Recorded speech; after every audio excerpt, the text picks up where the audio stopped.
Hi அன்புள்ளங்களே! இது கோயில் சுத்தி உள்ள பிரகாரம் தான். பாருங்க நல்லாயிருக்கும். இன்னொன்று வந்துட்டு என்னென்னா, சண்டிகேஸ்வரர் வந்து சைடில் இருந்தார். கொஞ்சம் மறைஞ்சிருந்தார், எனக்கு தெரியலை. அதுக்கப்புறம் தான் போய் உள்ளார போய் பார்த்துட்டேன். சண்டிகேஸ்வரர் இருந்தார். சின்ன வந்து பிரகாரத்தில். அதுக்கு பக்கத்துலேயே வந்துட்டு ஒரு இங்கே மெயின் வந்து திருச்செந்தூர் முருகர் இருக்கார்ல, அதை ஒட்டியே சின்னதாக வந்து வெங்கலத்தில் வந்துட்டு திருச்செந்தூர் முருகர் சிலை நல்லா அழகாக இருந்தது. ஒரு கண்ணாடி பாக்ஸ்குள்ளே, பெரிய கண்ணாடி பாக்ஸ்குள்ளே போட்டு வச்சுருக்க மாதிரி வச்சுருக்காங்க. பாருங்கள், நீங்களும் வீடியோவில் பார்த்தாலே உங்களுக்கு தெரிஞ்சிருக்கும்.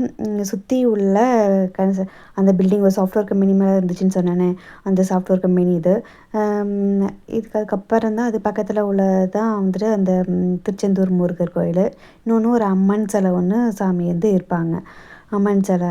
அதுக்கு நேர் எதிர்த்தாப்புலேயே வந்து சிவனும் பார்வதியும் இருக்காங்க. அதுக்கு நேராகவே லிங்க சிலை வந்து ஒன்று இருக்கும். இங்கே வந்துட்டு பூர்வமாகவே இருக்காங்கல்ல, அதுக்கு நேர் எதிர்த்தாப்புல வந்துட்டு லிங்கத்தில் இருக்காங்க சிவன்.